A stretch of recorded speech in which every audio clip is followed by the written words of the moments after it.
तिमिरान्धनाशलाकया चक्षुरुन्मीलितं येन तस्मै श्रीगुरवे नमः। श्रीचैतन्यमनोभीष्टं स्थापितं येन भूतले स्वयं रूपकदा मह्यं ददाति स्वपदान्तिकं। वन्देऽहं श्रीगुरो श्रीयुतपदकमलं श्रीगुरुं वैष्णवांश्च श्रीरूपं साग्रजातं सहगणरघुनाथान्वितं तं सजीवं साद्वैतं सावधूतं परिजनसहितं कृष्णचैतन्यदेवं श्रीराधा कृष्णपादान् सहगणललिता श्रीविशाखान्वितांश्च। हे कृष्ण करुणा सिन्धु दीनबन्धो जगत्पते गोपेश गोपिका कान्त राधा कान्त नमोस्तुते। तप्त काञ्चन गौरांगी राधे वृन्दावनेश्वरी वृषभानुसुते देवी प्रणमामि हरिप्रिये। वाञ्छाकल्पतरुभ्यश्च कृपा सिन्धुभ्यैव च पतितानां पावनेभ्यो वैष्णवेभ्यो नमो नमः। श्री कृष्ण चैतन्य प्रभु नित्यानंद श्री अद्वैत गदाधर हरे कृष्ण हरे कृष्ण कृष्ण कृष्ण हरे हरे हरे राम राम राम हरे हरे। नमो विष्णुपादाय कृष्ण पृष्ठाय भूतले श्रीमते भक्तिवेदांत स्वामी नामिने नमस्ते सारस्वते देवे गौरवाणी प्रचारिणे निर्विशेष शून्यवादी पाश्चात्य देशतारिणे मूकं करोति वाचालं पङ्गुं लङ्घयते गिरिं यत्कृपातमहं वन्दे परमानन्दमाधवं श्रीगुरून् दीनतारिणं कृष्णचैतन्यं।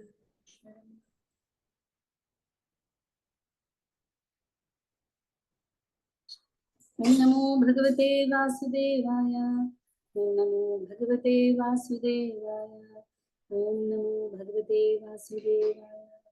नारायणं नमस्कृत्य नरं चैव नरोत्तमं देवीं सरस्वतीं व्यासं ततो जयमुदीरयेत्। नष्टप्रायेष्वभद्रेषु नित्यं भागवतसेवया भगवतुत्तमश्लोके भक्तो भवति नैष्ठिके। कृष्णाय वासुदेवाय देवकी नन्दनाय च नन्दगोपकुमाराय गोविन्दाय नमः।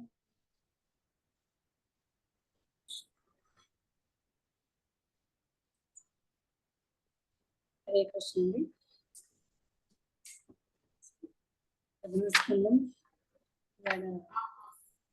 ఆరో చాప్టర్ నారదుల వారి గత జన్మ గురించి చదువుకుంటున్నాం మనం. వ్యాసుల వారి చింత నారదుల వారు తీరుస్తున్నారు. ఎలా తీర్చారు? భగవంతుడి భక్తి గురించి విశేషంగా నువ్వు కీర్తించలేదు, దాని గురించి రాయి అని చెప్తూ ఆ భక్తి యొక్క విశేషతకి తన పూర్వజన్మ వృత్తాంతం తను చెప్తున్నాను.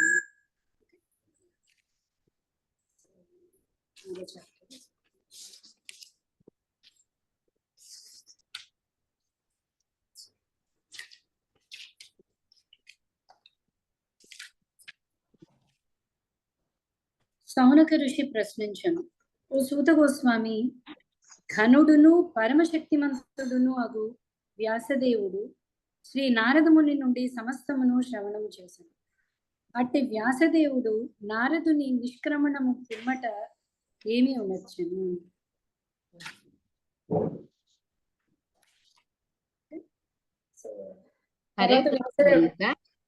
సారీ అందుకే నేను నారదు నిష్క్రమించాడు ఏంటంటే 6వ అధ్యాయము మొదటి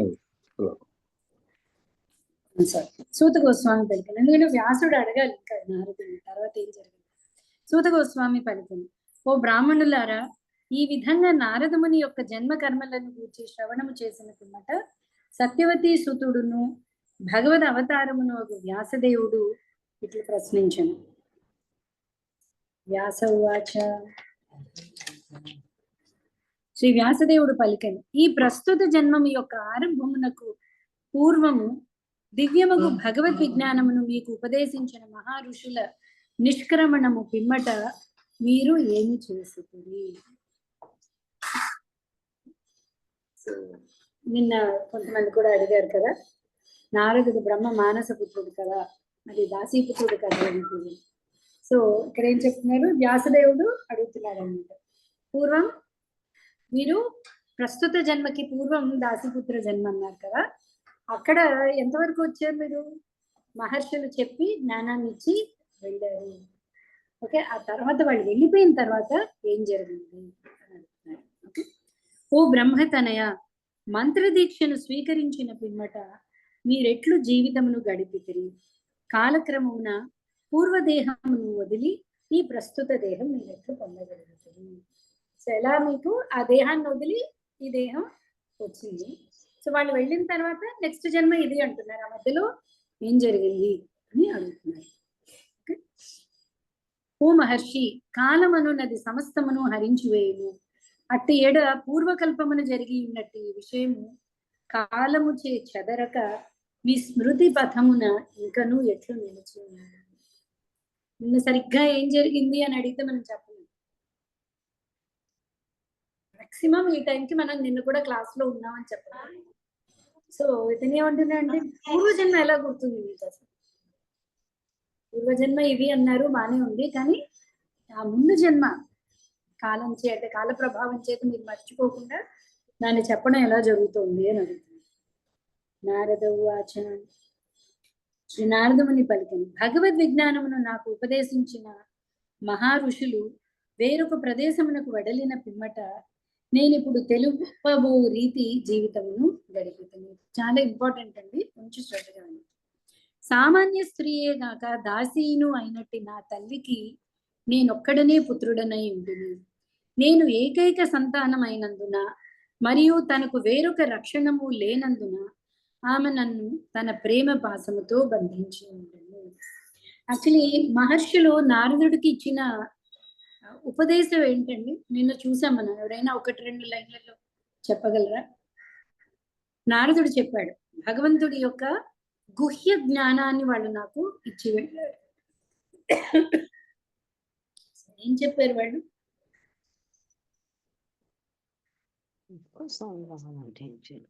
వాళ్ళు చెప్పింది చాలా ఇంపార్టెంట్, అందుకని అడుగుతున్నాను. ఏం చెప్పారు? మీకు ఒక క్లూ ఇస్తాను. పాల గురించి వచ్చిన రోగం పాల యొక్క ఇంకొక మార్పిడైన మజ్జిగ చేత నయం అవుతుంది. సో వాళ్ళు ఇచ్చిన ఇన్స్ట్రక్షన్ ఏంటి, వాళ్ళు ఇచ్చిన శిక్షణ ఏంటి? అంటే భగవంతుడి యొక్క నామము గుణములను స్మరించుచుండమని చెప్పారు. ఓకే, ఈ పాలు పెరుగు దేని గురించి వచ్చింది ఎగ్జామ్? అది ఇంపార్టెంట్, ఆ శిక్షణ ఇంపార్టెంట్. శ్లోకంలో పాలు పెరుగు గురించి లేదు, మనం దాన్ని అర్థం చేసుకోవడానికి పాలు పెరుగు అది ఇంపార్టెంట్ శ్లోకం. ఏం చెప్పారు? మానవుని కర్మలన్నీ భగవంతుని కోసమే ఎప్పుడైతే చేయడం మొదలు పెడతామో ఆ కర్మలే మళ్ళీ బయటపడడానికి దోహదపడతాయి. కానీ చాలా ఇంపార్టెంట్ మనకి, ఏ కర్మలైతే బంధానికి కారణం అవుతాయో అవే కర్మలు నారాయణుడికి అర్పించడం ద్వారా ఆ బంధ ముడిని అవి విప్పుతాయి. మనకి అది చాలా ఇంపార్టెంట్ ఇన్స్ట్రక్షన్, అవునా? అలాగే నువ్వు భోగము చేయక్కర్లేదు, త్యాగము చేయక్కర్లేదు, మనకి శిక్షణ ఏంటి? అన్ని విడిచిపెట్టి వెళ్ళిపోక్కర్లేదు. విడిచిపెట్టడం అవుతుందా? విడిచిపెట్టమని చెప్పట్లేదు, భగవంతుడు కూడా చెప్పట్లేదు. త్యాగం సన్యాసం గురించి మాట్లాడాడు భగవంతుడు. ఓకే, కేవలము మనం చేసే కర్మలని భగవదర్పితం నారాయణాయకి సమర్పయామి అనుకుని చేయడం. ఓకే, సో ఎలాగండి మనం చేసే పనులు చాలా చిన్న చిన్న పనులు, మనం చేసేవి ఎలాగ మనం భగవంతుడి కోసం అని ఎలా వస్తుంది మనకి? మీకు అందరూ చాలా రోజులుగా మీరు వింటున్నారు, కృష్ణుడి కోసం చేయాలి, కృష్ణుడి కోసం చేయాలి, లేదా మనం ఏ వంట చేసినా కృష్ణుడి కోసం అర్పించాలి. మనకి ఇంకా కృష్ణుడి కోసం అన్న భావన వస్తుందా? మనం అన్ని చేస్తున్నాం, మనం వండుకుంటున్నా, అన్ని వండుకుంటున్నా తీసుకెళ్ళి కృష్ణయ్య నువ్వు తిను అని ప్రేమగా కూడా చెప్తున్నాం.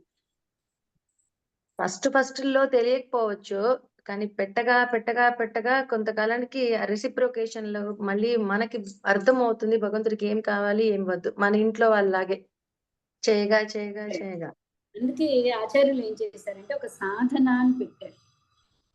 స్పెషల్లీ మన విగ్రహారాధన చేస్తున్నప్పుడు, అంటే కృష్ణుని ఇంట్లో పెట్టుకుని అతనికి నైవేద్యం అది పెడుతున్నప్పుడు ఒక పర్టికులర్ టైమింగ్స్ అని పెట్టుకోవాలి. లేకపోతే ఏమవుతుందంటే మన కన్వీనియన్స్ కి, అంటే నాకున్న ఎక్స్పీరియన్స్ చెప్తాను, నాకు అనిపించింది, నా కన్వీనియన్స్ కి, అంటే నేను ఒక రోజు 7ంటికి పెడతాను, ఒక రోజు 10ంటికి పెడతాను, ఒక రోజు 11ంటికి పెడతాను, ఖచ్చితంగా నైవేద్యం పెడుతున్నాను. సో ఇప్పుడు ఏమైపోతుంది, నా కోసం చేస్తున్నాను కానీ ఇప్పుడు నైవేద్యం పెట్టాలి, కృష్ణయ్య కూడా పెట్టాలి, కృష్ణయ్య కూడా నేను ఇంట్లో పెడుతున్నాను, కృష్ణుడికి పెడుతున్నాను. ఎక్కడైనా చూడండి గుళ్ళల్లో అలా చేయరు, మనకి తెలిసిపోతుంది, ఓ ఈ టైంలో నైవేద్యం టైం. అప్పుడు ఏమవుతుందంటే లేచిన దగ్గర నుంచి, చేసే దగ్గర నుంచి ఈ టైంకి నేను కృష్ణుడికి పెట్టాలి, కొంచెం మనకి ఇంప్రూవ్మెంట్ వస్తుంది ఈ టైంకి. యాక్చువల్లీ చాలా మంది ఇస్కాన్లో రోజుకి 5 సార్లు పెడతారు భోగం. పొద్దున్న బాలభోగం అని, పొద్దున్నే 4:30కి లేచినప్పుడు చిన్న స్వీట్ అయిన, పాయసం అయినా, ఏమి లేకపోతే పాలు బెల్లం ముక్కైనా. సో అంటే ఏంటి, నిరంతరం రావాలి కదా భావన. సో నిరంతరం ప్రస్తుతం మనకి, సో అందుకనే వాళ్ళు ఏం చేశారంటే ఇది షెడ్యూల్, ఇలా పెట్టాలి, మీరు పెట్టుకుంటే ఈ టైంలో ఇలా చేయాలి, చెయ్యాలి అని దాని గురించి టెన్షన్ పడిపోకర్లేదు.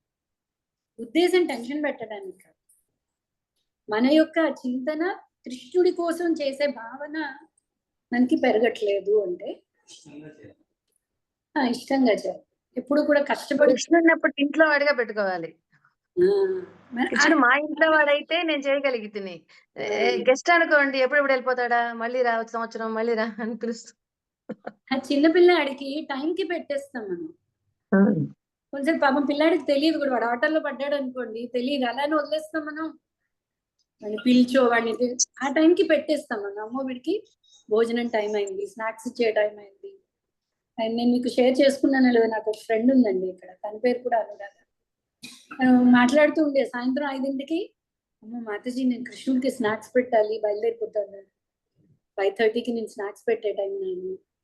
చాలా ఆశ్చర్యస్తుంది, పాప అంత దూరం నుంచి వచ్చింది, వచ్చాను కదా అని కాసేపు ఏం లేదు, తనకి మళ్ళీ అది గుర్తొచ్చేసింది, అమ్మ నేను వెళ్ళాలి కృష్ణ స్నాక్స్. మన పిల్లలకి చెప్తాం కదా, అమ్మ పిల్లవాడు స్కూల్ నుంచి వచ్చేస్తాడు, వాడికి పెట్టే టైం అండి, ఎంత బిజీగా ఉందో వెళ్ళిపోతాం.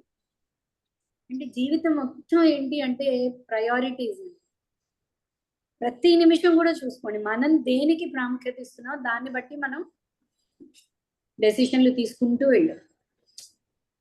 చాలా ప్లాన్ చేసుకుని ఉండొచ్చు, సర్లే అంటే ఏంటి, ఇక్కడ మనం మన బద్ధకానికి ప్రాముఖ్యత, లేదా మన ఫ్రీడమ్కి, మన భోగానికి ఇచ్చేసి దాన్ని కొంచెం పక్కన పెట్టాలి. ప్రతి చోట ప్రాముఖ్యత అనేది, ప్రాముఖ్యతని బట్టి మనం చేస్తూ ఉంటాం, అంతే కదా.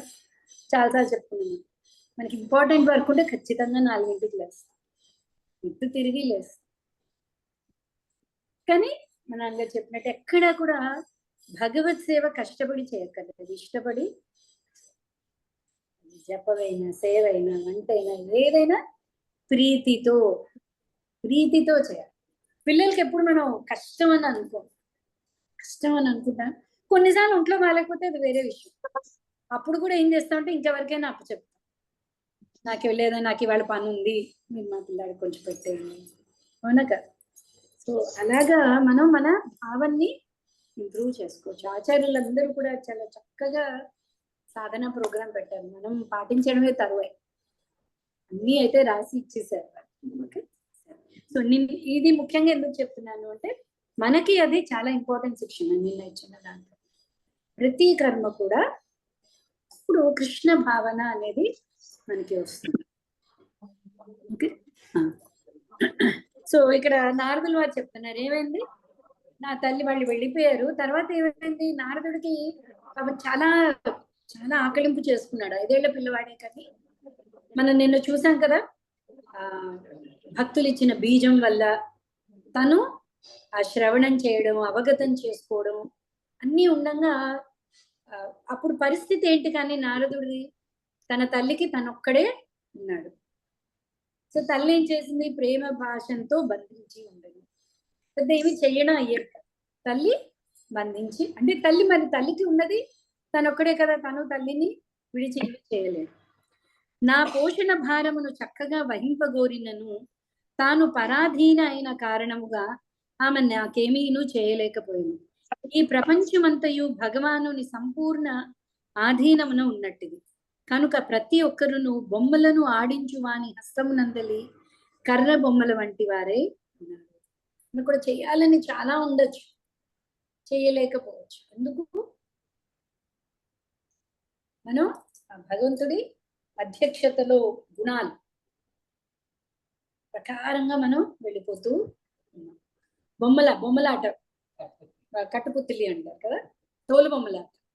వాడు ఇలా ఎత్తితే చేయలేదు, ఇలా ఎత్తితే లేదు. సో మనందరం కూడా భగవంతుడి చేతిలో తోలు బొమ్మ. కానీ ఒక చిన్న తేడా ఉంది, అది బొమ్మ, మనం చైతన్యం. ఆత్మ అనేది చైతన్యం, బొమ్మ కాదు. చిన్న తేడా. ఎగ్జాంపుల్ మనకు అర్థం కావడానికి చెప్తాం. మనలో ఒక చైతన్యం ఉంది, మనకొక బుద్ధి అనేది ఉంది, చేతిలో మానవ జన్మ ఉంది. అన్నిట్లోనూ చైతన్యం, ప్రతి జీవి చైతన్యం, ఆత్మ అనగానే చైతన్యం. సో అది ఉపయోగించుకొని సరైన జ్ఞానాన్ని తీసుకుని మనం ఏం చేయాలి? ఈ బంధాల నుంచి బయటపడాలి.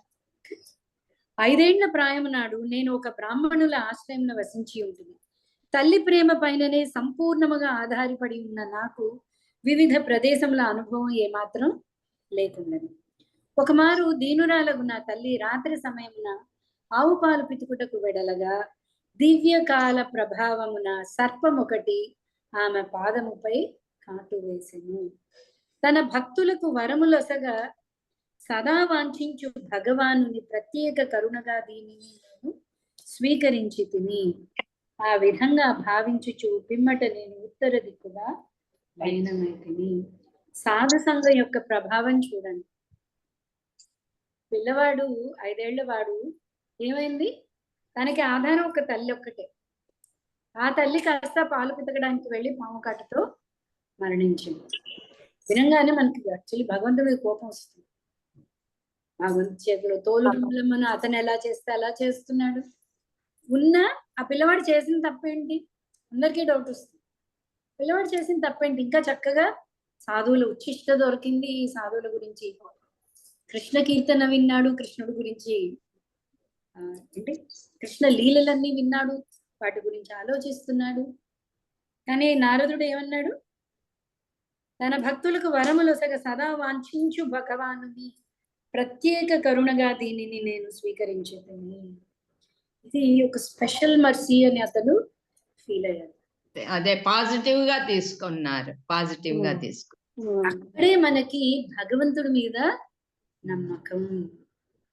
నాకు అన్ని బాగా జరిగినంతసేపు భగవంతుడా నువ్వు గొప్ప, అది గొప్ప, ఇది గొప్ప అని మనకి ఇంకా తెలియదు. మనం మంచికో కాదు, మన ప్రకారం అది చెడు జరగంగానే మనం ఏమంటాం? ఇన్ని రోజులు నిన్ను వృధాగా నిన్ను నమ్ముకున్నాను నేను, ఇంకెవరో ఆ రాయి రప్పని నమ్ముకుంటే నాకు మంచి జరుగుండేది. మనకి ఇంకా తెలియదు అది మనకి మంచిగా కాదా. అంటే ఏంటి? భగవంతుడి మీద నమ్మకం చాలా సన్నటి తీగ అనమాట. మనకి బాగా జరిగినంతసేపు మనం భగవంతుడిని ఒప్పుకుంటాం, ఏదైనా జరగంగానే ఏముంటున్నాం. సో ఫస్ట్ ఆఫ్ ఆల్ భగవంతుడి డెఫినిషన్ అనేది మనకి అందుకే అర్థమవుతుంది. భాగవత స్టార్టింగ్ భగవంతుడి గురించి అందుకని చెప్పేశారు. మొత్తం ఏంటది? జన్మాద్యస్య, ఇచ్చినన్ని రోజులు భగవంతుడి కృతజ్ఞత చెప్పుకున్నావో లేదో, కానీ ఏదైనా పోయిన వెంటనే మాత్రం భగవంతుడు గుర్తొస్తుంది. నేను అసలు ఇంత ఉత్తముణ్ణి, అసలు నాకంటే ఉత్తముడు ఇంకెవరు లేడు, నాకేంటి కష్టం, నేను ఎవరికి ఏ హాని చెయ్యలేదే. అంటే ఏంటి? ఒకటి, నేను నమ్ముకున్న భగవంతుడు నన్ను విడిచిపెట్టాడు. అప్పుడేంటి? భగవంతుడి డెఫినేషన్ పక్కన పోయింది. అంటే భగవంతుడి డెఫినేషన్ మనకు తెలియలేదు. భగవంతుడు ఏం చెప్తున్నాడు? నేను అసలు నిన్ను విడవను, నీకు పురుగు జన్మ వచ్చినా కూడా నీ ఆ పురుగు శరీరంలో కూడా నీతో పాటు నిన్ను తోడు కింద ఉంటాను. నన్ను నమ్ముకున్న వాడికి అసలు పతనం అనేదే లేదు, వాడి శ్రేయోభిలాషలు నేను చూసుకుంటాను. భగవంతుడి డెఫినేషన్ మనకు తెలియాలి. సరిగ్గా భగవంతుడి డెఫినేషన్ మనకు అర్థమైతే ఇప్పుడు మనకి జరిగిన ప్రతిదీ మనకి యాక్సెప్టెన్స్ మనకు అర్థం అవుతుంది. భగవంతుడు నాకు ఎప్పుడూ కూడా అన్యాయం చేయడు. ఫస్ట్ ట్రూత్ అది. నాకే కదా, ఎవ్వరికీ కూడా అన్యాయం చేయడు. ఏ తల్లి పిల్లలకి అన్యాయం చేస్తుందండి? మీకు ఎవరైనా తెలుసా?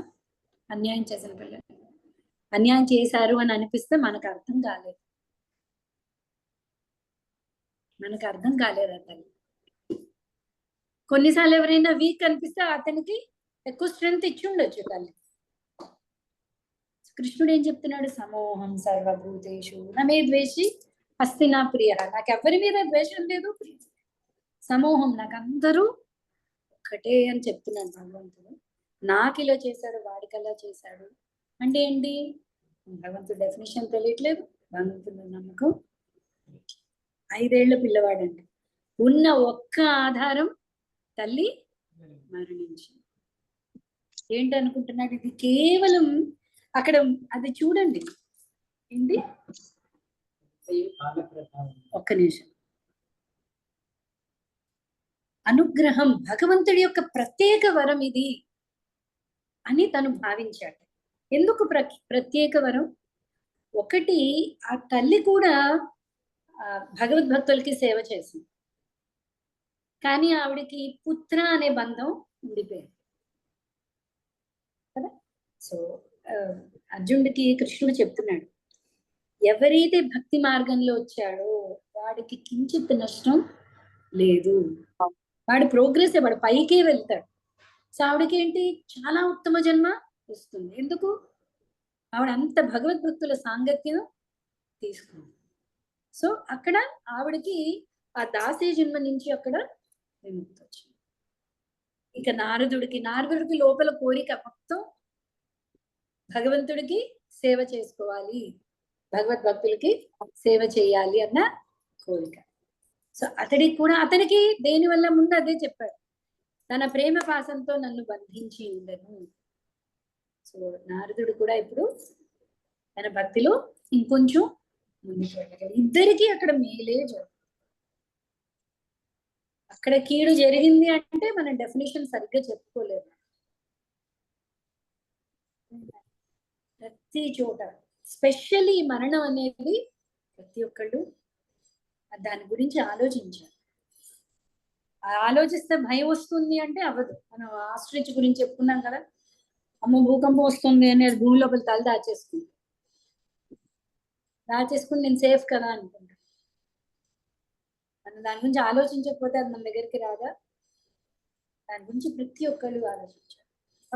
సెకండ్ చాప్టర్ లోని కృష్ణుడి నుంచి ఫస్ట్ ఇన్స్ట్రక్షన్స్, నువ్వు ఇది కాదు, నీ శరీరం కాదు, ఆత్మ, అసలు నిన్ను ఎవ్వరు ముట్టుకోవడానికి లేదు, అసలు ముట్టుకోవడానికి అవ్వదు ఆత్మ.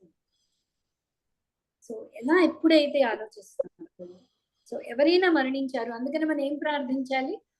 చాలా మంది చెప్తుంటారు, సద్గతి ప్రాప్తిరస్తు అంటుంటాం కదా, వాళ్ళకి సద్గతి కలగాలని ప్రార్థిస్తున్నామండి. ఏమిటా సద్గతి? భగవంతుడి వైపుకి అతని ప్రయాణం అవ్వాలి. అందులో చాలా ఉన్నాయి మళ్ళీ. అంటే ఆ జీవి ఏం కోరుకున్నాడు, అతనికి కర్మశేషం ఏంటి, ఇవన్నీ కూడా భగవంతుడి యొక్క సంక్షేమం. మనకు అర్థం కాదు, ఇవన్నీ అదృశ్య, మనకి అర్థం కానివి చాలా ఉన్నాయి. మనకు తెలిసిందల్లా ఒక్కటే ఏంటి, భగవంతుడి శాస్త్రంలో అన్యాయం అనేది లేదు. భగవంతుడికి అందరూ ఒక్కటే. భగవంతుడు స్పెషల్లీ నా కోసం ఏది బెస్ట్ అయితే అదే చేస్తాడు. ఇంత కష్టం రావాల్సింది ఇంతే ఇచ్చాడు భగవంతుడు నాకు. ఖచ్చితంగా నమ్మండి. ఎందుకంటే మనకు బెస్ట్ ఎగ్జాంపుల్ పాండవులే. పాండవుల నుంచి కష్టాలు ఎవరికి రాలేదు. అవునండి, అత్యంత ప్రియమైన వాడు. యాక్చువల్లీ కృష్ణుడు, అభిమన్యుడు ఎక్కడ పెరిగాడు? ద్వారకలో పెరిగాడు. కృష్ణుడు మేనమామ దగ్గర పెరిగాడు అభిమన్యుడు. సుభద్ర అభిమన్యులు వీళ్ళందరూ వనవాసం కదా, మరి అభిమన్యుడు అక్కడ ఉన్నాడు, ఎక్కడ? ద్వారకలో ఉన్నాడు, కృష్ణుడి దగ్గర పెరుగుతున్నాడు. సుభద్ర చాలా ప్రాణం కృష్ణుడికి. అభిమన్యుడికి మృత్యువు తప్పలేదు అండి. అంతెందుకు, మహాభారత యుద్ధంలో పాండవులు వీళ్ళు 5గురు, ఇంకో 2-3 ఉన్నారు అంతే. ఇరుపక్కల అందరూ అతనయ్యారు. ఎందుకు? తనే పెంచాడు. సుభద్ర అంటే చాలా ఇష్టం, అభిమన్యుడు అంటే చాలా ఇష్టం. అనేక కర్ణాలు. యాక్చువల్లీ చాలా రోజులు నాకు ఈ ప్రశ్న ఉండేది, అభిమన్యుడిని రక్షించలేదు, నన్ను రక్షిస్తాడా భగవంతుడు? అభిమన్యుడి కంటే గొప్ప కాదు కదా మనం, దరిదాపుల్లో కూడా లేవు. అభిమన్యుడిని రక్షించలేదే. మళ్ళీ పరీక్షితుని రక్షించాడు. గర్భం లోపలికి దూరి తన చక్రాన్ని అడ్డుపెట్టి బ్రహ్మస్త్రిని పరీక్షితుని రక్షించాడు. పాండవుల్ని రక్షించాడు. అర్జునుడి మీద ఏమీ బాధనివ్వలేదు, స్వయంగా రథసారథై నడిపాడు. మళ్ళీ కృష్ణుడే ఉంటున్నాడు, సమూహం సర్వభూతేషు. ఇద్దరు ఒకటి. అని నా భక్తుడు నాకు ఎంత ప్రియుడు, ఆ భక్తుడి కోసం ఏమైనా చేస్తాడు. సో అందరూ మళ్ళీ ఇంకోటి ఏం చెప్పండి, మమయ వంశో జీవులకు, అందరూ నా యొక్క అంశలే. మనల్ని ఉద్ధరించడం కోసం పాపం తను అవతరించి లీలలన్నీ చేస్తున్నాడు. సో ఎప్పుడు తన భక్తులకి వరములొసగా సదా వాంఛించు భగవానుడు. ఈ భగవానుడు మామూలు వాడు కాదు. ఎప్పుడు వరాలు ఇద్దామా నా పిల్లలకి అని వెయిట్ చేస్తున్న భగవంతుడు నాకు స్పెషల్ వరాన్ని ఇచ్చాడు అని 5 ఏళ్ల పిల్లాడికి అర్థమైంది. ఎప్పుడూ విడిచిపెట్టాడు భగవంతుడు. ఇదివరకు లలిత వారణాసి గారు అడిగారు, లాస్ట్ మినిట్ లో కూడా భగవంతుడు మనల్ని ఖచ్చితంగా గుర్తు పెట్టుకుంటాడండి. ఈ మధ్య 2-3 కేసులు విన్నాను. ఆవిడ కలకత్తా ఇస్కాన్ లో డోనర్ అండి. వాళ్ళ పిల్లలు వచ్చారట. వచ్చి ఇస్కాన్ ప్రెసిడెంట్ దగ్గరికి వెళ్ళి, నాకు మా అమ్మగారికి ఒంట్లో బాగాలేదండి, బృందావనంలో మా అమ్మగారికి ఒంట్లో బాగాలేదు, చాలా సీరియస్ కండిషన్ లో ఉన్నారు, ఇలా గుడికి వెళ్తున్నాము అంటే రాధాకృష్ణుడి ఫోటో ఒకటి తీసుకుని రమ్మన్నారు. అయితే అతను వెతికారు, అతని దగ్గర రాధాకృష్ణుడి ఫోటో లేదు టేబుల్ దగ్గర. అయితే జగన్నాథ స్వామి ఫోటో ఉంది. సో జగన్నాథ స్వామి ఫోటో ఉంది, ఇవ్వనా? కాదండి, మా అమ్మ స్పెసిఫిక్ గా రాధాకృష్ణ ఫోటో తీసుకురమ్మన్నారు. సరే అని చూసారు. వెనకాల చూస్తే ఇస్కాన్ రాధాకృష్ణుడు, రాధా బృందావనేశ్వరి అంటే రాధా శ్యామ సుందర్, ఆ ఫోటో ఉండేది. సరే అని చెప్పి అది రాధాకృష్ణ ఫోటో కదా అని అది తీసి ఇచ్చేసారు. సరే అతను వెళ్ళిపోయారు. కొన్ని రోజుల తర్వాత, అంటే వాళ్ళకి అంత స్పెసిఫిక్ గా తెలియదు, బృందావన్ రాధాకృష్ణ అలా తెలియదు. వాళ్ళ అమ్మగారు రాధాకృష్ణ బొమ్మ అడిగారు, ఇచ్చారు, తీసుకుని వచ్చేసారు. ఆ నెక్స్ట్ మీటింగ్ లో ఆ ప్రెసిడెంట్ కి ఎవరైతే పోయారో వాళ్ళ ఫ్రెండ్ వచ్చి చెప్తున్నారు, 2 నిమిషాలు మీతో మాట్లాడాలండి అని.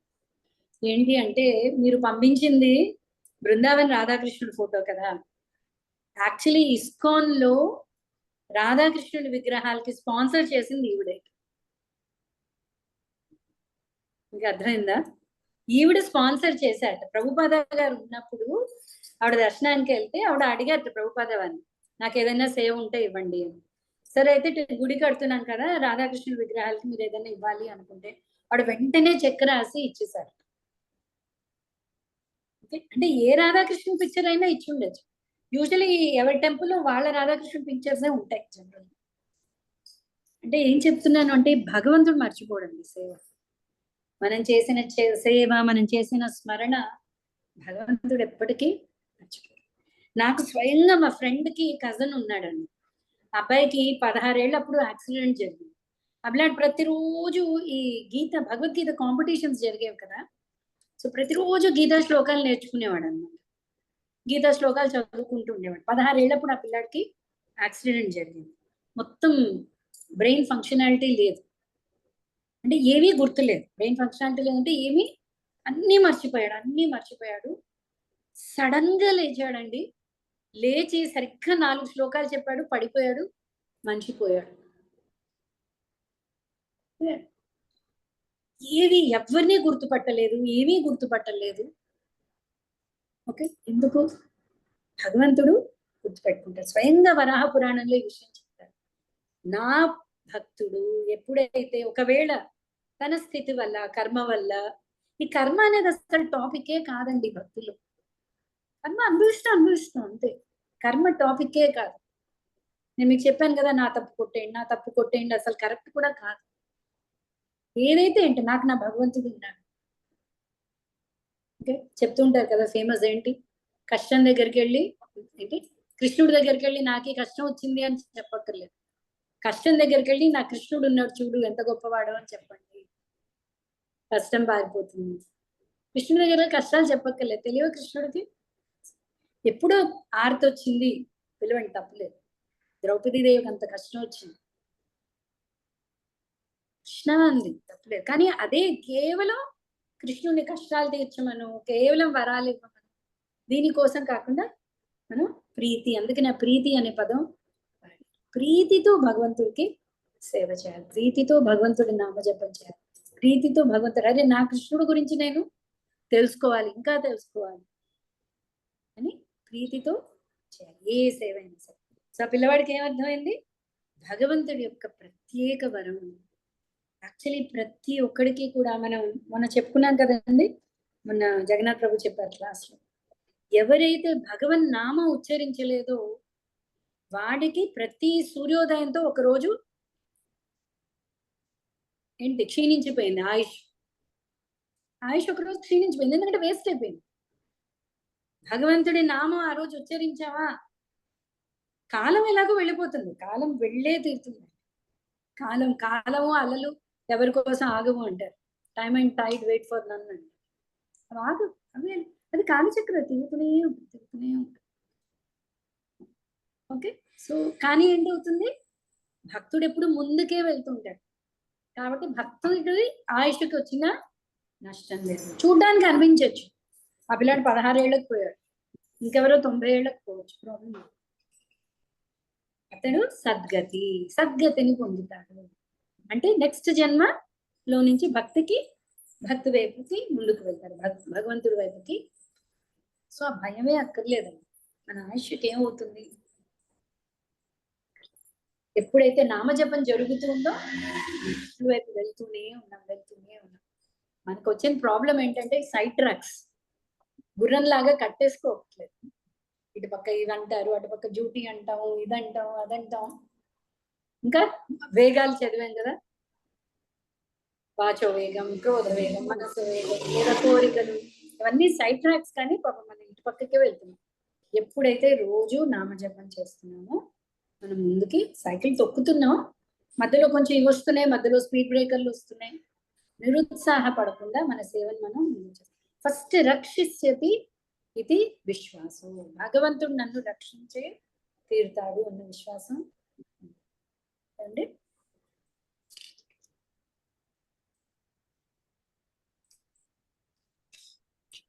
దీని భాష్యం ఒక్కటి చదువుదామండి.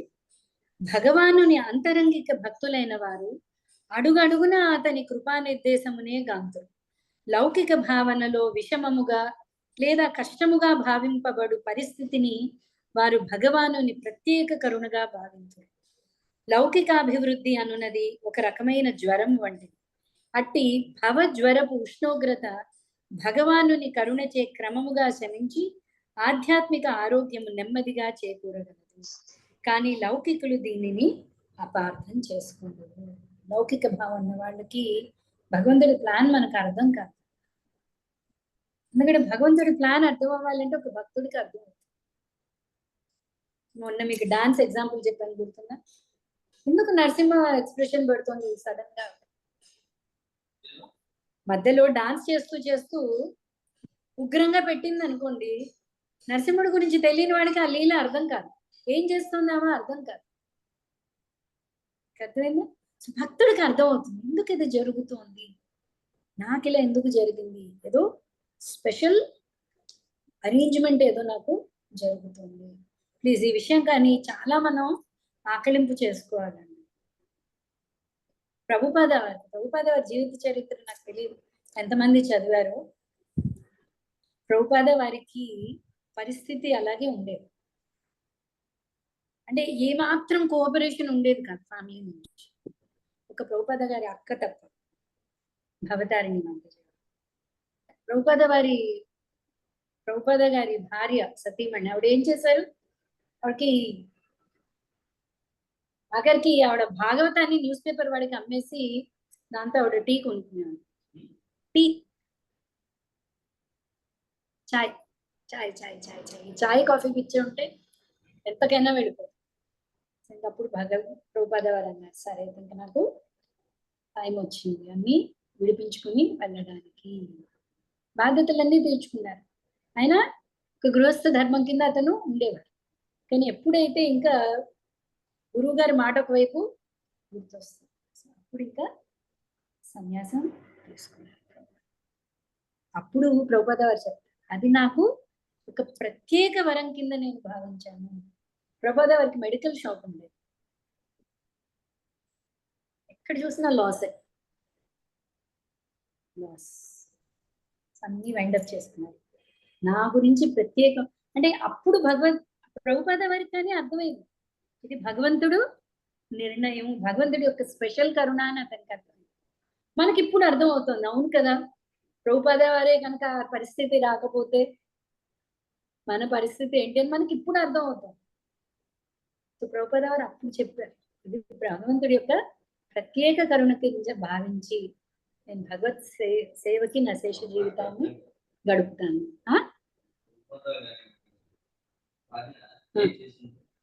భాగవతం బుక్ ని ప్రభుపాద వారు లేనప్పుడు న్యూస్ పేపర్ వాళ్ళకి ఇచ్చేసి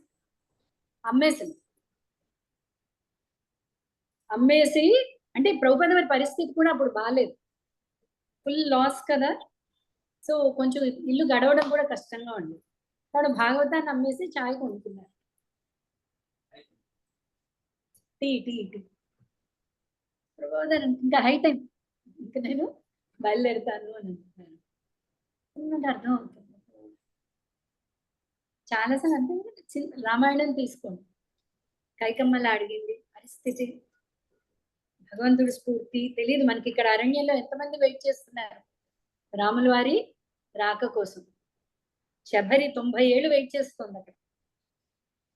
రావణాసురుడు వధ జరగాలి, ఎన్నో కారణాలు ఉంటాయి. ప్రతిదీ కూడా భగవంతుడి ప్లాన్ ప్రకారమే జరుగుతుంది. ఇది ఒక్కటి అహల్య రాయి కింద ఉంది ఆవిడ ఎప్పటి నుంచో అక్కడ. అహల్య శాపం మనకి విశ్వామిత్రుడి దగ్గర కదా, విశ్వామిత్రుడు తీసుకెళ్ళి రాములు వారి పాదంతో ప్రతిదీ భగవంతుడి ప్లాన్. శివాజ్ఞ లేని చీవైనా గడ్డిపోచ కదలదు, చీమైనా కుట్టదు అంటూ ఉంటాం. తీర పరిస్థితి వచ్చినప్పుడు శివాజ్ఞ అంటే భగవత్ ఆజ్ఞ, భగవంతుడి పర్యవేక్షణలో జరుగుతుంది ఇక్కడ.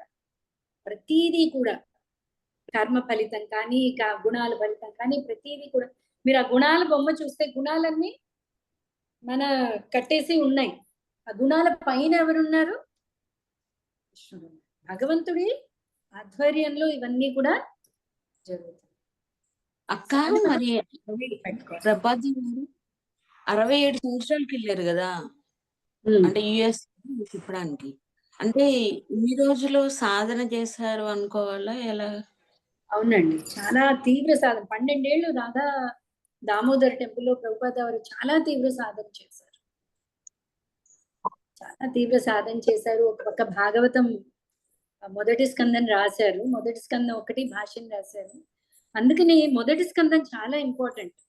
ప్రభుపాద వారే కూడా ఆలోచించారు, మొత్తం పూర్తి చేయడానికి నాకు అంత ఆయుష్ ఉందో లేదో తెలియదు. సో మొత్తం మొదటి స్కందంలో అతను పొందుపరిచారు. తర్వాత కూడా దశమ స్కందం నుంచి ప్రభుపాద వారి శిష్యులు పూర్తి చేశారు ఆ మిగతా కార్యక్రమాన్ని. అదే ప్రభుపాద వారు దానికంటే కూడా గురువు ఆజ్ఞ మీద అతడు ఫోకస్ ఇచ్చారు. గురువు చెప్పిన పని చేయాలి, దీన్ని మొత్తం ప్రపంచం అంతటా వ్యాపింప చేయాలి అని ఆ గురువు యొక్క శిక్షణని పట్టుకుని అతను బయలుదేరారు. కేవలం ఫస్ట్ క్యాంటో మాత్రమే పూర్తి చేశారు. తీవ్రత ఎక్కడైనా సాధన తీవ్రత లేకపోతే అవ్వదండి. స్పెషల్లీ బ్రహ్మచారులకి సన్యాసులకి కఠోర నియమాలంటే చెయ్యాలి, మరి లేకపోతే తీసుకోవద్దు. ఏమాత్రం కోరికల భావన ఉంటే చక్కగా గృహస్థాశ్రమాన్ని తీసుకుని, ఏ ఆశ్రమము తక్కువ కాదు, గృహస్థాశ్రమాన్ని తీసుకుని భక్తి చేసుకోవచ్చు. భక్తికి ఏది కూడా అడ్డు కాదు.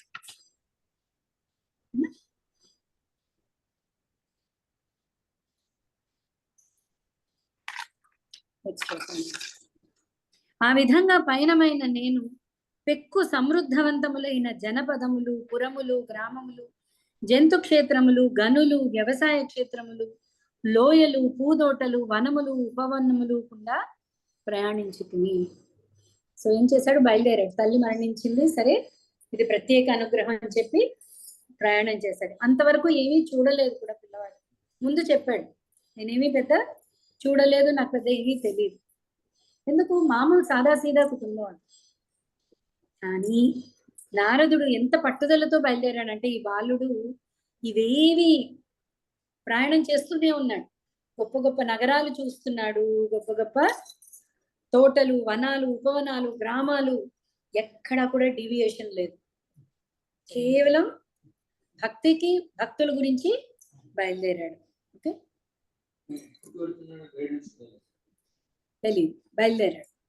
భక్తుల అన్వేషణలో బయలుదేరాడు ఒక చిన్న పిల్లవాడు. సువర్ణ, రజత, తామ్రాది వివిధ ధాతు భరితమైన కొండలను, పర్వతములను, సుందరమైన కలువలతో నిండిన జలాశయములు గల ప్రాంతములను నేను దాటి తిని, భ్రమించినటువంటి భృంగములతో, కిలకిల ధ్వనులు గావించు పక్షులతో అలంకృతమైన ఆ పద్మ సరోవర ప్రాంతములు స్వర్గలోక వాసులకు తగినవిగా నుండెను. ముందు కల్పంలో అతను దాటినవన్నీ పోనీ ఏవే అడవులేం దాటలేదు. బంగారు కొండలు, రజత కొండలు, ఇవి కూడా అతన్ని ఇంకా డిస్టర్బ్ చేయలేదు. ఎందుకు అంటే ఆ నిష్ఠా స్టేజ్కి వచ్చేసాడు, ఆల్రెడీ రుచి చూసేసాడు. ఓకే, పిదప ఒంటరిగా చనుటకు అతి కష్టమైన పెక్కురెల్లు, వెదురు, కలుపు, కుశగ్రాస అరణ్యముల గుండా మరియు గుహల గుండా ఒంటరిగా పయనించుతుంది. గుడ్లగూబలకు, సర్పములకు, నక్కలకు, క్రీడాస్థలముల వంటి భయంకరమైన అంధకార బంధుర కీకారణ్యములను దర్శించుకుని అక్కడ మోహం నుంచి బయటపడ్డాడు. సుందరమైనవన్నీ చూసినాం. ఇక్కడ చీకటి అంటే భయంకరమైన అడవులు, సర్పాలు, గుడ్లగూపలు, ఇక్కడెక్కడా కూడా భయపడలేదు. ఓకే, అక్కడ మోహం వైపు వెళ్ళలేదు, ఇక్కడ భయపడను. ఆ విధంగా ప్రయాణించుచు దేహపరముగాను, ముందు శోకం కూడా లేదు, తల్లి మరణించింది అన్న శోకం నుంచి కూడా బయటపడ్డాడు. శోక మోహ భయాల నుంచి బయటపడ్డాడు. ఓకే, ఆ విధంగా ప్రయాణించుచు దేహపరముగాను, మనోపరముగాను అలసట నొందిన నేను ఆకలి దప్పులకు గురి అయితిని. అంతటా ఒక నది యందు స్నానం ఆచరించి జలమును గ్రహించుకుని ఆ జల సంపర్కంతో అలసట నుండి నేను ఉపశమనము పొందుతుంది. సో కాసేపటికి ఆకలేసింది, సరైన మంచినీళ్లు తాగి అక్కడ కూర్చున్నాడు.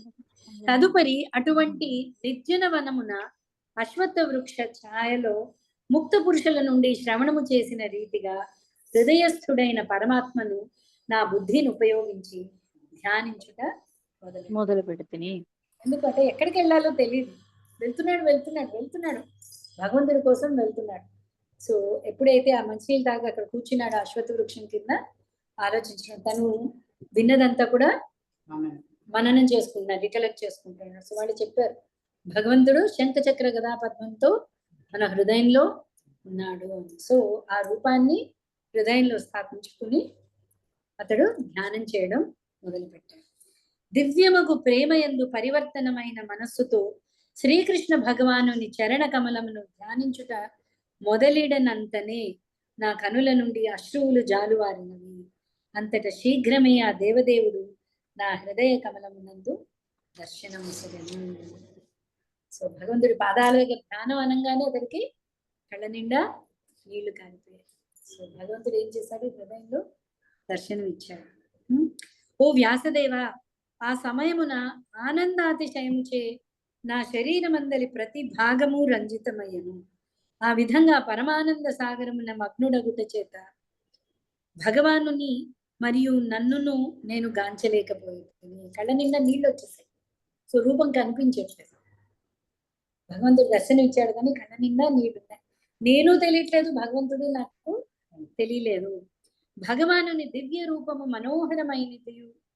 మనోహరమైనది మరియు సమస్త మనో ఆసంగతములను శీఘ్రముగా హరించున్నట్టుది. వాంఛితమైన దానిని కోల్పోయినంతనే మనుషుడు కలత చెందు రీతి అట్టి దివ్య రూపము అదృశ్యమైనంతనే తీవ్ర కలతతో నేను హఠాత్తుగా లేచి నిలబడుతుంది. సో ఏమైంది? సో హృదయంలో భగవంతుడి యొక్క దర్శనం అయింది, నిన్న నీళ్ళు వచ్చాయి. ఆ నెక్స్ట్ నిమిషంలో హృదయంలో భగవంతుడు అంతర్ధానం, విపరీతమైన కలత వచ్చింది. అరే సరిగ్గా దొరికింది, వెళ్ళిపోయింది అనుకోండి. ఓకే, చేతికి వచ్చేసింది, చేజారిపోయింది అంటుంటే చేతి వరకు వచ్చిందండి, నోటి వరకు వచ్చిందండి, నోటి వరకు వచ్చింది కానీ నోటి లోపలికి వెళ్ళలేదు. సో అది మనకి ఎక్స్పీరియన్స్ ఉండి ఉంటుంది. ఓకే, నోటి వరకు వచ్చేది, చేతి వరకు వచ్చి చేజారిపోయింది. వెంటనే కళ్ళు తెరిచాడు అనమాట. భగవానుని ఆ దివ్య రూపమును నేను తిరిగి దర్శించగోరితిని, కానీ తద్రూపమును గాంచుటకై ఆతృతతో హృదయమునందు ఎంతగా ధ్యానింప యత్నించినను ఆ దేవదేవుని ఏమాత్రము దర్శింపలేకపోతుంది.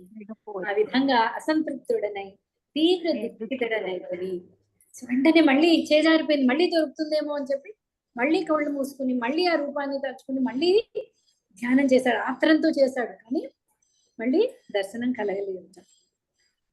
నిర్జన ప్రదేశమున నేను చేసడి యత్నములను కాంచిన లౌకిక వర్ణనాతీతుడైన భగవానుడు నా శోకమును శమింపజేయుటకు మధురమును గంభీరమును అగు వాక్కుతో ఇట్లు పలికాను. ఈసారి భగవంతుడి దర్శనం అవ్వలేదు, కానీ ఆ పిల్లవాడికి భగవంతుడి యొక్క వాక్కు వినిపించింది. భగవానుడు పలికాను, ఓ నారద. ఇక్కడ జన్మలో నీవిక నన్ను ఏమాత్రం నారదుడు కాబట్టి ఇక్కడ నారద అని రాసాం. యాక్చువల్లీ చిన్న పిల్లవాడు, బాలక అని. ఈ జన్మలో నీవిక నన్ను ఏమాత్రము గాంచలేదు. సేవ యందు అసంపూర్ణులు మరియు భౌతిక కల్మషముల నుండి సంపూర్ణముగా ముక్తులు కాని వారు నన్ను గాంచలేరు. అంటే మామిడి పండు వచ్చింది, ఇంకా పూర్తిగా పరిపక్వత చెందలేదు. ఓకే, ఇంకా ఫుల్ పండాలి, ఇంకా ఉంది పండడానికి. ఓకే, సో చిన్న పిల్లవాడికి చాలా మనసంతా శుద్ధి అయిపోయింది. యాక్చువల్లీ ఎప్పుడు భగవంతుడి దర్శనంతో శుద్ధి అయిపోయింది, నిష్ఠ రుచి ఆసక్తి అయిపోయి భగవద్ దర్శనం వచ్చేసింది, కానీ మళ్ళీ మళ్ళీ చూడడానికి అవ్వట్లేదు. అంటే భగవంతుడు ఏం చేశాడు అంటే, మరి ఎందుకు పరిపక్వత లేకుండా భగవంతుడు ఎందుకు ప్రసన్నం అయ్యాడు? ముందు ఒక చుక్క పెట్టాడు, నోట్లో ఒక చుక్క పెట్టాడు, దాని మీద ఇంకా ఇంకా ఆశ. ఏ మాత్రం ఎక్కడైనా ఏ మూలైనా ఏదైనా ఉండిపోతే అవన్నీ కూడా దాటుకుని వచ్చేయడానికి రుచి చూపిస్తాడు. కృష్ణుడు స్పెషల్లీ చాలా ఫేమస్ అండి. స్పెషల్లీ భక్తిలో వచ్చిన కొత్తల్లో చాలా క్విక్ గా రెస్పాన్స్ ఇస్తుంది కృష్ణుడి దగ్గర. తర్వాత టెస్ట్ మొదలవుతూ ఉంటుంది. ఏంటి ఫస్ట్ లో ఉన్నట్టు అంత ఉత్సాహం రావట్లేదు, మనకి సైడ్ ట్రాక్స్ ఉన్నాయన్నమాట. ఓకే, సో ఇక్కడ ఏం చేశాడు, ఎందుకు చూపిస్తున్నాడు? ఒక చిన్న శాంపుల్ ఇచ్చాడు తనంటే ఏంటి అని. నిన్న మనం చెప్పుకున్నాం కదా, ఒకసారి సూర్యకాంతి చూసేస్తే మిణుగురు పురుగు లైట్ మనకి అసలు అది గుర్తు కూడా రాదు. ఒక్కసారి భగవద్ దర్శనం అయ్యాక ఇంకేది చూడాలి అని అనిపించదు. ఎవరైతే సీరియస్ గా దాన్ని ఆ రుచి చూసారో ఇంకా దేని మీద ఆసక్తి ఉండదండి, కేవలం భగవంతుడి మీద. మనం అన్నమయ్య చరిత్రలో వింటాం, రాజుగారు వచ్చి నా మీద కీర్తనలు రాయి అంట. అన్నమయ్య అంటున్నాడు, నరహరి కీర్తన నానిన జిహ్వ ఒరులను తెప్పగా అంటే మిగతా వాళ్ళని పొగడానికి అసలు నా నాలుగు సహకరించట్లేదు. ఇది ఆల్రెడీ భగవంతుని కీర్తించి అలవాటైంది, నానిపోయింది ఆ కీర్తనలో. నిన్ను పొగడం నా చేత కాదు అంటున్నాడు, నాకు రావట్లేదు నాలుక. సో అలాగా ఒక శాంపుల్ ఇస్తుంది ఆ కృష్ణ. ఓ అనఘా, నీవు నా రూపమును ఒక మారు గాంచగలిగితివి, నాపై అనురాగమును వృద్ధి చేయుటకే నేనట్లు చేసేది. ఏలయన ఎంతగా నా యందు అనురక్తిని పొందుదువు, అంతగా నీవు భౌతిక వాంఛల నుండి ముక్తుడవు కాగలవు. ఏమాత్రం భౌతికత ఉన్నా దాని నుంచి నీకు ముక్తు. ఎప్పుడైతే కృష్ణుడి మీద మనకి కోరిక పెరుగుతుందో అప్పుడు భౌతికత్వం మీద మనకి తగ్గిపోతుంది. రసవజ్యం రసోప్యస్య పరం దృష్ట్యా నివర్తతేన. ఎప్పుడైతే హయ్యర్ టేస్ట్ వచ్చిందో లోవర్ టేస్ట్ ఆటోమేటిక్ గా విడిచిపెట్టేస్తుంది. సో ఇంకా పూర్తి పరిపక్వత. మనం గోపికల దగ్గర కూడా చూస్తాం, కృష్ణుడు ఫ్లూట్ వాయించంగానే చాలా మంది గోపికలు వెళ్తారు, కొంతమంది గోపికలు వెళ్ళలేకపోయారు, వెళ్ళాలి, కొంతమంది అడ్డు పెట్టేశారు, కొంతమంది గడి వేసేశారు, రూమ్ లో బంధించారు. ఒక గోపిక అయితే ఆ ధ్యాసలో మరణించింది, ఆవిడ దేహాన్ని విడిచిపెట్టింది. ఎందుకు? ఆ పిස්සరు కొంచెం మగ్గాలి కదా, ఇంకా ప్రేమ ఫుల్ పరిపక్వత, ఫుల్ పండు వచ్చేంత వరకు కృష్ణుడు ఆ పండు వచ్చేంత వరకు తీసుకొస్తాడు. భక్తి పూర్తి ఫలం వచ్చేంత వరకు కూడా మనల్ని విడిచిపెట్టాడు, అంత సంపూర్ణంగా మనల్ని భక్తిని అతడు రక్షిస్తాడు. ఓకే, కృష్ణుడు చెప్పేస్తున్నాడు అనఘ. అనఘ అంటే ఏంటి? మీనింగ్ ఏంటంటే అనఘ అంటే పాపరహితుడా.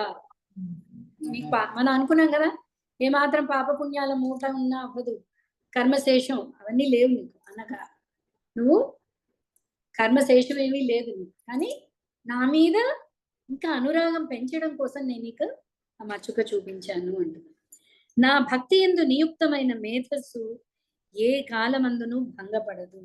తత్కారణమున సృష్టి సమయమునను ప్రళయకాలమందును నా కరుణ చేని దివ్య స్మృతి అకుంఠితముగా నిలిచి ఉండగలదు. వ్యాసుడు అడిగాడు కదా, ఎలా మీకు ముందుది గుర్తుంది? నా కరుణ చేత నీ దివ్య స్మృతి అకుంఠితంగా నిలయగలదు. ఏంటి? సృష్టి సమయమున ప్రళయకాలము అంటే ప్రళయం అయిపోయాక కూడా నీకు ఆ స్మృతి ఉంటుంది, ఆ జ్ఞానం ఉంటుంది. శబ్ద రూపమున మూర్తి భవించి కనులకు అగోచరుడయ్యును పరమ అద్భుతుడైన పరమాధికారి పిదప పలుకుట నాపెను. అంతట కృతజ్ఞతా భావంతో నేను శిరము వంచి ఆ దేవదేవునికి వందనములు అర్పించుకుని, ఆ విధంగా నేను దేవదేవుని పవిత్ర నామమును, యశస్సును, భౌతిక జగత్తు మర్యాదలను మరచి పదే పదే కీర్తించుట ఆరంభించుకుని. ఇంకా ఏమాత్రం భౌతికత్వం గుర్తు రాలేదు, ఇంకా ఇది నా డ్యూటీయా, అది నా డ్యూటీయా, పూర్తిగా అది సర్వధర్మాన్ని పరిత్యజ్య. ఓకే, పదే పదే కీర్తించుట ఆరంభించుకుని భగవానుని దివ్య లీలల అట్టి స్మరణ కీర్తనములు రెండును నిక్కముగా శ్రేయోదాయకములు. ఆ విధంగా గావించుచు తృప్తి నొందిన వాడను, నమ్రుడను, అసూయ రహితుడను అయి భూమండలం అంతటను పర్యటించుకుని. ఓకే, ఓ బ్రాహ్మణ వ్యాసదేవ, సంపూర్ణముగా కృష్ణమతుడనై ఉన్నవాడను, అమలాత్ముడనై అనాసక్తునిగా ఉన్నవాడను అగు నేను మెరుపు వెలుగులు ఏకకాలమున సంభవించు రీతి కాలక్రమమున మృత్యువును పొంది ఉంటిని.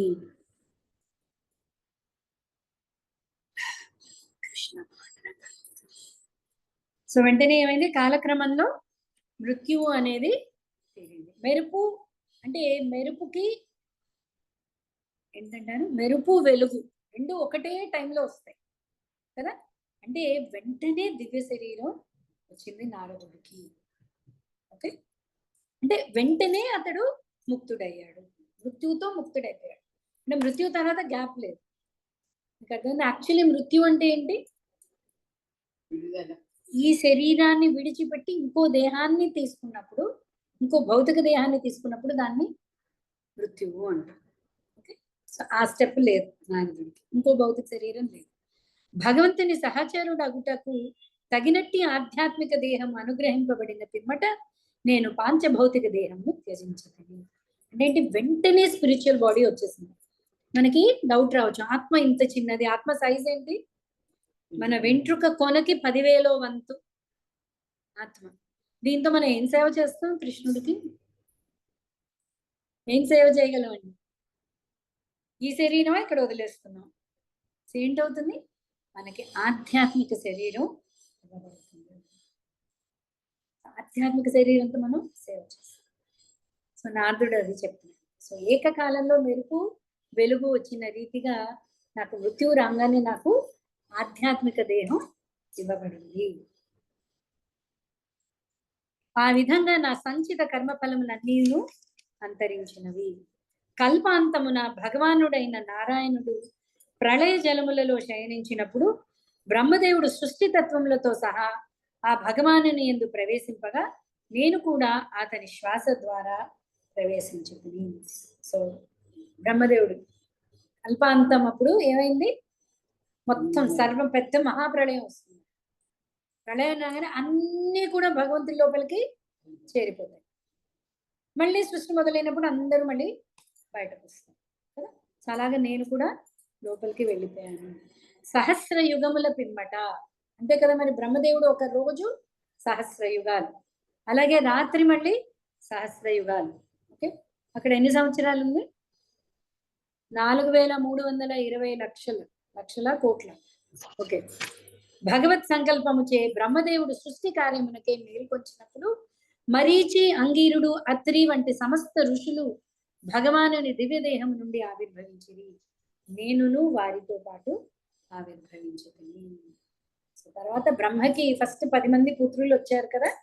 ఆ పుత్రులకు బ్రహ్మదేవుడి హృదయం నుంచి వచ్చిన వాడు నారదుడు. బ్రహ్మ మానస పుత్రుడు ఎలా అయ్యాడు? ముందు ఆధ్యాత్మిక దేహంకి ఎలిజిబిలిటీ వచ్చేసింది. సో వెళ్ళాడు. సో మళ్ళీ బ్రహ్మ సృష్టి జరగంగానే బ్రహ్మ మానస పుత్రుడి కింద ఈ దివ్య దేహాన్ని అతడు పొందాడు. ఆనాటి నుండి మహావిష్ణువు కరుణచే ఆధ్యాత్మిక జగమునందును భౌతిక జగత్తు యొక్క ముల్లోకముల ఎందును అప్రతిహతముగా నేను సంచరింపగలుగుచున్నాను. నారదుడిని ఆపేవాడు ఎవ్వరు లేరు. ఓకే, 14 లోకాలే కాదు, ఆధ్యాత్మిక జగత్తుకు వెళ్ళాలంటే అక్కడికి వెళ్తాడు, ఇక్కడికి రావాలంటే ఇక్కడికి వస్తాడు. అప్రతిహతముగా భగవానుని అకుంఠిత భక్తి ఎందు నేను స్థిరముగా నెలకొని ఉండుటయే అందులకు కారణము. ఈ విధంగా శ్రీకృష్ణ భగవానునిచే నాకు ప్రసాదితమైనది సర్వ బ్రహ్మ విభూషితమైనది అగు ఈ వీణను మీటుచు నిరంతర హరికథాగానముతో నేను సంచరించుచున్నాను. నిరంతరం అంటే నారదుడి నోట వేరే రాదు, కేవలం హరినామం నిత్యం.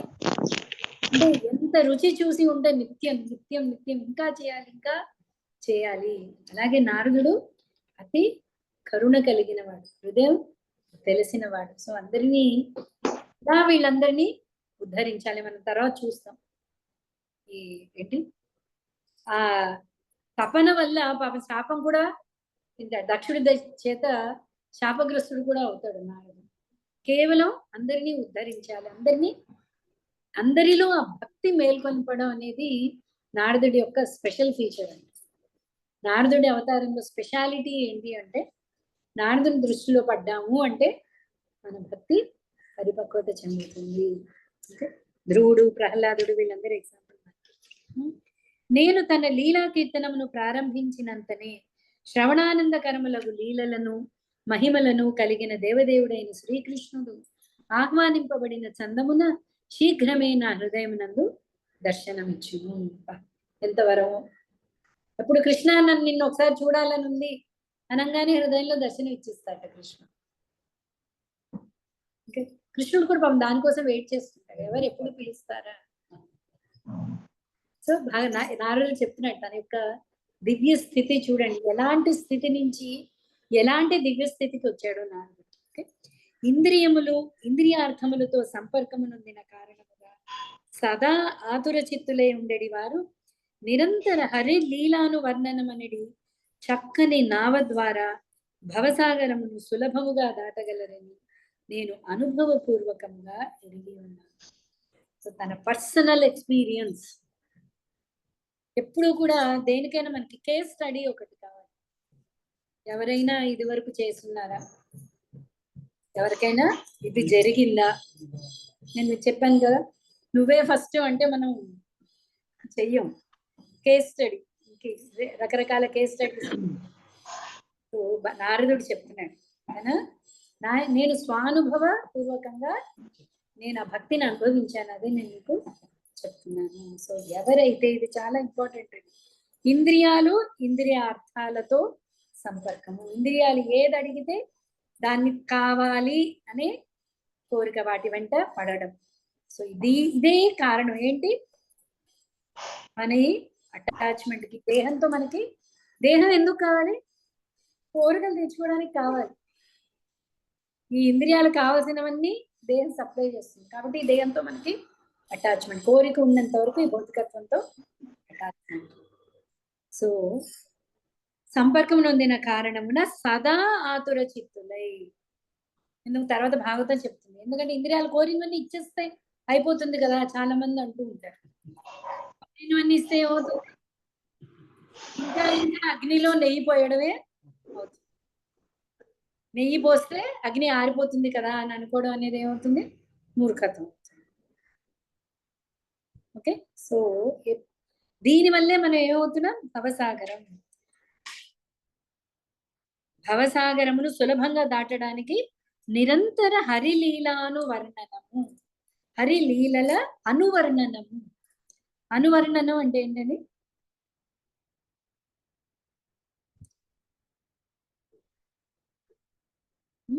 వర్ణనము అంటే హరి గురించి వర్ణన, అనువర్ణనము అంటే మళ్ళీ మళ్ళీ మళ్ళీ మళ్ళీ మళ్ళీ మళ్ళీ మళ్ళీ మళ్ళీ వింటున్నారు, మళ్ళీ మళ్ళీ కీర్తన చేస్తున్నారు, మళ్ళీ మళ్ళీ నామజపం చేయాలి. ఓకే, సంతత, నిరంతరం, సతతం. ఓకే, 35. యోగ విధానమున ఇంద్రియ నిరోధ అభ్యాసముచే కోరిక కామముల వలన కలిగడి కలతల నుండి మనుషుడు ఉపశమనము పొందగలుగుట సత్యమే అయినను ఆత్మకు సంతృప్తిని కలిగించుటకు అది ఏమాత్రము సరిపోదు. ఏలయన అట్టి సంతృప్తి అనున్నది ముకుందుని భక్తియుత సేవ ద్వారానే లభించగలదు. భక్తి అన్ని డెఫినిషన్స్ మనకి ఇక్కడ వచ్చేస్తాయి. అయితే సరే, అయితే నేను ఇంద్రియాలని నిగ్రహించుకుని కూర్చుంటాను, నేను అభ్యాసం చేయమన్నాడు కృష్ణుడు, అభ్యాసం చేసి నేను అన్ని అదుపులో పెట్టుకుంటాను అంటే అది కరెక్టే, కానీ ఆత్మకి సంతృప్తి మాత్రం కలిగించడానికి అది సరిపోదు. ఎప్పుడు ఆత్మకి సంతృప్తి కలుగుతుంది, ఎప్పుడైతే ఇంద్రియాన్ని భగవత్ సేవలో ఉపయోగిస్తాము. కళ్ళు మూసుకుని కూర్చుని ఏమి చూడను అంటే అవ్వదు. ఆ కళ్ళకి అందమైన భగవంతుడి రూపం చూపించాలి, అప్పుడు ఇంకా వేటి మీద అది చూడాలి ఇది చూడాలి అని కోరిక. ఓ వ్యాసదేవ, నీవు సర్వ పాపముల నుండి విడివడిన వాడవు. ఈ విధంగా నీవు అడిగినట్లు ఆత్మానుభవ విషయమున నా జన్మకర్మల రహస్యమును నీకు వివరించి ఉంటుంది. ఇదంతయు నీ ఆత్మానందమునకు కూడా దోహదము కాగలదు. సూత గోస్వామి పలికను. శ్రీ నారదముని ఆ విధంగా వ్యాసదేవునితో పలికి సెలవు గైకొనెను. పిమ్మట అతడు వీణను మీటుచు యథేచ్ఛ సంచారమునకై అచట నుండి నిష్క్రమించను. శ్రీకృష్ణ భగవానుని దివ్య లీలలను కీర్తించడి కారణమున శ్రీల నారదముని ధన్యుడై ఉన్నాడు. ఆ విధంగా ఉనరించుచు అతడు ఆత్మానందమునందుటయేగాక శోకతప్తులైన జీవులను కూడా రంజింపచేయుచున్నాడు. ఒకటి మనం ఇందాక చెప్పుకున్నాం కదండి, ఏదైతే హయ్యర్ రుచి దొరికినాక చిన్న రుచులు ఆటోమేటిక్ గా వదిలేస్తాం. ఆధ్యాత్మిక ప్రపంచంలో కూడా ఎంట్రన్స్ ఉంది నారదుడికి, అడ్డు పెట్టేవాడి. మరి మళ్ళీ ఎందుకు వస్తున్నారు ఇక్కడికి? దీంతో మోహమేం లేదు, మోహం లేదు, శోకం లేదు. భక్తులు అలాగే ఉంటారు. కేవలము అందరినీ కూడా దుఃఖం నుంచి బయటపడేయాలి అన్న కోరిక వాడికి తప్ప నిజమైన కరుణ ఉంటుంది వాడికి. వాంఛా కల్పతరుభ్యశ్చ కృపా సింధుభ్య ఏవచ. కృపా సింధు, సింధు అంటే సముద్రం అండి, కరుణా సముద్రులు అంటారు భగవద్భక్తులు. సో నారదుడికి ఏంటి చెప్పండి, అలాంటి నారదుడిని మనం కొంచెం కలి ప్రభావం వల్ల మనం వేరేలా అర్థం చేసుకున్నాం నారదుని. ఇంకా మన భగవద్గీత క్లాసులను బట్టి, ప్రభుపాద వారి బోధనని బట్టి నారదుడు ఎందుకు వస్తున్నాడు మనకు అర్థమైంది. నారదుడు రాగానే కలహం వచ్చిందంట. కలహప్రియుడే, సర్వజనులను ఉద్ధరించడానికి, మనల్ని ఉద్ధరించడానికి వస్తున్నాడు ఆయన. నారదుడు కలహప్రియుడే కరెక్టే, కానీ ఆ కలహం లోక కళ్యాణార్థం. ముఖ్యంగా ఇరుపక్కల వాళ్ళకి కలహం అంటే ఇద్దరి మధ్య కదా, ఇద్దరిని వన్ షాట్ లో ఉద్ధరించగలడు ఓకే, నారదుడు గొప్పతనం అదండి. ఇద్దరికి దెబ్బలాట పెట్టినట్టు ఉంటుంది కానీ ఇద్దరిని ఉద్ధరించేసి ఉంటాడు. ఓకే, నారదుడు భక్తులందరూ కూడా కేవలం లోక కళ్యాణమే కావాలి మనకి, ఇంకేం లేదు. ఓకే అండి. హరే కృష్ణ.